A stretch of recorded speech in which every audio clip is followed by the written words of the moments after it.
everyone, welcome to another episode of the KV Education Visa Grant Interview Series. आज हामीसँग south कोरियामा आफ्नो academic journey start गर्न लागिराख्नु भएको successful स्टुडेन्टहरू हुनुहुन्छ। फर्स्ट अफ अल हजुर तिनैजनालाई कङ्ग्रेचुलेसन। Thank you ma'am. हजुरहरूको एउटा छोटो मिठो इन्ट्रोडक्सन दिनु न हजुर।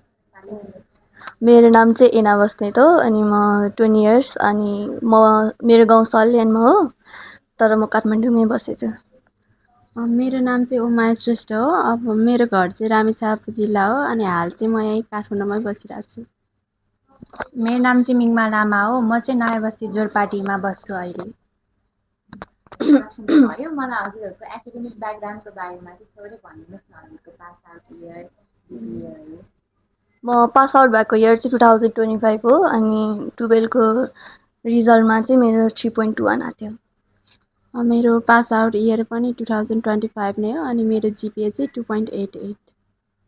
मेरो नि पास आउट इयर 2025 हो अनि मेरो 12मा जिपिए चाहिँ 3.31 आएको थियो। सो मेरो नेक्स्ट क्वेसन चाहिँ हजुरहरूलाई हजुरहरूले एप्लाई गर्नुभएको युनिभर्सिटीको नाम र कोर्सबारे केही भनिदिनुहोस् न। मैले एप्लाई गरेको युनिभर्सिटीको नाम चाहिँ ख्वान्जु वुमेन्स युनिभर्सिटी हो अनि कोर्सको नाम चाहिँ के ब्युटी हो र मैले यहाँ अहिले पनि ट्रेनिङ लिँदैछु छु यो ब्युटी रिलेटेड फिल्डमै। त्यही भएर म चाहिँ कोरिया गएर पनि यही कन्टिन्यू गर्छु भनेर के ब्युटी लिएको। मैले लिएको कोर्स युनिभर्सिटीको नाम चाहिँ केडियु हो अनि कोर्स चाहिँ स्मार्ट कम्प्युटिङ अनि यो चाहिँ एआईसँग सम्बन्धित कम्प्युटरसँग सम्बन्धित रहेको छ। म जान लागेको युनिभर्सिटीको नाम चाहिँ ख्वाङ्जु वुमेन्स युनिभर्सिटी हो। मैले चाहिँ प्लस टूमा कम्प्युटर साइन्स पढेको थिएँ, त्यसैको लागि त्यसलाई नै कन्टिन्यू गर्न आइटी पढेको छु अगाडि ब्याचलर्समा। सो मेरो हजुरहरूलाई नेक्स्ट क्वेसन चाहिँ हजुरहरूले साउथ कोरिया नै आफ्नो ड्रिम कन्ट्री अथवा आफ्नो फर्दर स्टडीको लागि चाहिँ किन चुज गर्नुभयो त साउथ कोरिया नै?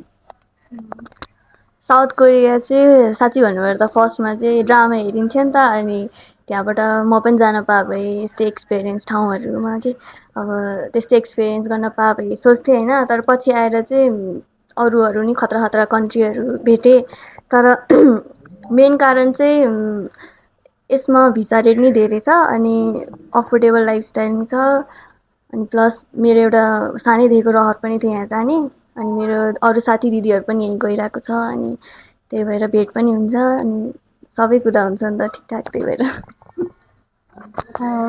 कोरिया चाहिँ एकदम विकसित देशमा पर्छ अनि यहाँ एजुकेसन फेसिलिटिजहरू एकदमै धेरै छ, हाई छ।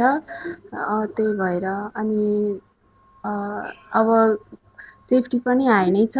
त्यही भएर साउथ कोरिया नै चुज गरेँ। मैले नि साउथ कोरिया यही अफोर्डेबल र हाई एजुकेसन भएकोले चुज गरेको।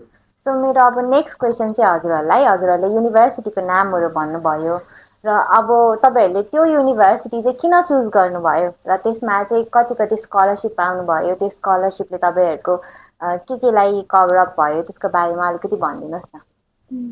मैले युनिभर्सिटी चुज गरेको मेन रिजन चाहिँ यसको क्वालिटी एजुकेसन अनि यसको धेरै स्कलरसिप दिएको कारणले हो। मैले 100% स्कलरसिप दिएको पनि मैले देखेको छु। मैले चाहिँ 60% स्कलरसिप पाएँ, त्यसमा चाहिँ ट्युसन र ड्रोम फिजहरू कभरअप भयो र त्यो स्कलरसिप पाएको आधा पैसा जे होस् बच्यो नि त अनि त्यसले मेरो आधा एक्सपेन्सहरू धेरै हेल्प भयो।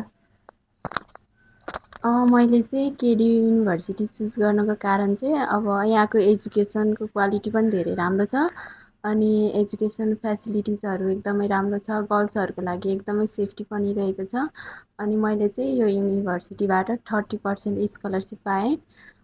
त्यसले मेरो आधा वर्ष लगभग 6 महिना जतिको चाहिँ होस्टेल फी कभर भयो। मैले चाहिँ ख्वाङ्जु वुमेन्स युनिभर्सिटी चुज गर्नको मेन रिजन चाहिँ यसले वुमेन्सहरूलाई प्रायोरिटी दिन्छ अनि यसमा चाहिँ कोर्सहरू सबै इन्टरनेसनल स्टुडेन्टहरूको लागि इङ्ग्लिसमा छ। त्यसैको लागि नै चुज गरेको हो मैले। अनि मैले चाहिँ 60% स्कलरसिप पाएको थिएँ। अनि त्यसले मेरो ट्युसन फिजहरू हाफ जति कभर भएको थियो, त्यसले इजी भयो मलाई। र मेरो अब नेक्स्ट क्वेसन चाहिँ हजुरलाई, हजुरहरूले केबी एजुकेसनबाट एप्लाई गर्नु हुँदाखेरि चाहिँ काउन्सिलिङदेखि लिएर भिजा ग्रान्टसम्मको जर्नीमा चाहिँ के कस्तो सपोर्ट पाउनु भयो त केबी एजुकेसनबाट, केबी एजुकेसनको स्टाफहरूबाट? सबैजना एकदम सपोर्टिभ थियो होइन। अनि अब केही कुरा बुझेको छैन भन्दाखेरि मेसेज गर्दाखेरि इमिडिएट रेस्पोन्स आउँथ्यो। अनि त्यो अब डकुमेन्टहरू बनाउन जाँदाखेरि पनि अब नबुझेको कुरा सोद्धाखेरि यस्तो हो उस्तो हो भन्नुभयो। अनि एकदम सपोर्टिभ थियो, प्लस एकदम फ्रेन्डली। साँच्चीकै भन्नुपर्दा केबी एजुकेसनबाट चाहिँ धेरै हेल्प नै भयो। यहाँको स्टाफहरूले नै धेरै राम्ररी नै हेल्प गर्नुभयो। अनि डकुमेन्ट एप्लाईदेखि लिएर भिजा ग्रान्टसम्म अनि एकदमै हेल्पफुल भयो। सजिलै लाग्यो मलाई चाहिँ। मेरो नि प्रोसेस जर्नी चाहिँ एकदमै सजिलो भएको थियो। म्यामहरूले गर्नु भएर एकदमै फ्रेन्डली हुनुहुन्छ। अनि जतिखेर नि रेस्पोन्स गर्नुहुन्छ हामीहरूलाई केही प्रब्लम भयो भने। यसैको लागि मैले केबी एजुकेसन चुज गरेँ। अनि अब हजुरहरूले सुरुमा अब स्टार्टिङ फेजदेखि काउन्सिलिङ एप्लिकेसनहरू लिएर अनि त्यसपछि तपाईँको डकुमेन्टेसनको प्याडहरू भयो, भिजा लज गर्ने बेलामा सबैभन्दा अलिकति टेन्सन लागेको, अलिकति डर लागेको मुभमेन्ट चाहिँ कुनवाला मुभमेन्ट थियो हजुरहरूको? त्यो चाहिँ त्यो रिलेसनसिप सर्टिफिकेटहरू त्यो गाउँबाट ल्याउनु पर्ने हुन्छ नि, त्यसमा एकदम डर लागेको थियो। किनभने मेरो त सल्यानतिर हो नि त। अनि सल्यानबाट 1 दिन लाग्छ गाडीबाट आउन। अनि प्लस 3चोटि मैले बनाउनु परेको, मिस्टेक भएको भएर। सो त्यो चाहिँ एकदम एक्सपिरियन्स खराब थियो। मेरो लागि त त्यस्तो खासै नराम्रो भन्ने केही भएन, सबै राम्रै भयो। सबभन्दा डर लागेको भन्दा चाहिँ त्यही भिजा ग्रान्ट हुने बेलामा मात्रै हो, त्यति हो। मेरो नि सबै स्मुथली नै भएको थियो। म्यामहरूले धेरै हेल्प गर्नुभएको थियो मलाई। त्यसैको लागि मेरो पनि त्यस्तो केही प्रब्लम भएको थिएन। अनि डर नि धेरै लागेको थिएन। मलाई विश्वास थियो केबी एजुकेसनमा। हजुरहरूलाई आफ्नो भिजा चाहिँ ग्रान्ट 100% नै हुन्छ भनेर एकदमै स्योर नै हुनुहुन्थ्यो कि स्टिल 99% चाहिँ अलिकति होला नहोला त्यस्तो केही थियो? र भिजा ग्रान्ट भइसकेपछिको फर्स्ट रियाक्सन कस्तो थियो हजुरहरूको? मैले सुनेको देखेको अनुसार चाहिँ धेरै जस्तो भिसा लागि नै रहेको हुन्छ। अनि मेरो पनि लाग्छ जस्तो 60-70% नै लागिरहेको थियो। तर कहिलेकाहीँ अब नदिन पनि सक्छ नि त, अब फेथको कुरा हो। अनि मैले त्यो थाहा भएपछि चाहिँ अब भिसा लाग्यो भनेर थाहा भएपछि चाहिँ म चाहिँ साँच्चै हो कि होइन है जस्तो भएको थियो कि। अब आफूले नदेखेसम्म म विश्वास गर्दिनँ भन्ने हुन्छ नि त्यो पेपर त्यो।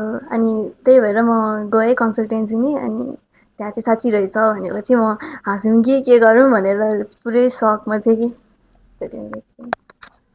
अब म चाहिँ अब प्राय सबैकै भइरहेको थियो, तर पनि अब हुन्छ कि हुँदैन भन्ने डर त लागिरहेको थियो। अनि अब भिजा ग्रान्टेड भइसकेपछि चाहिँ एकदम खुसी पनि लाग्यो अनि डर पनि लाग्यो। मलाई नि भिसा ग्रान्ट भएपछि खुसी लाग्यो। अनि त्योभन्दा अगाडि नै खुसी लागिरहेको थियो। हुन्छ भनेर एकदम स्योर हुनुहुन्थ्यो? एकदमै स्योर, 99%।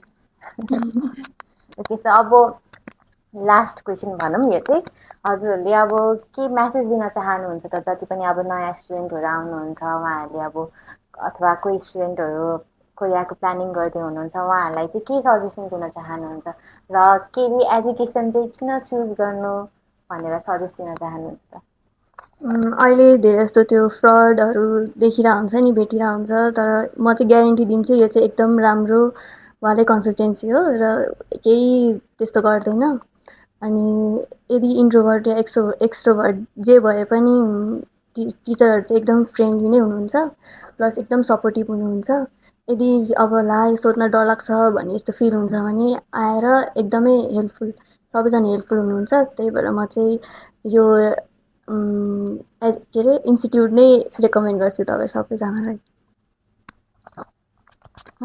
केबी एजुकेसनमा चाहिँ सबैजना राम्रै हुनुहुन्छ, टिमवर्क पनि राम्रै गर्नुहुन्छ।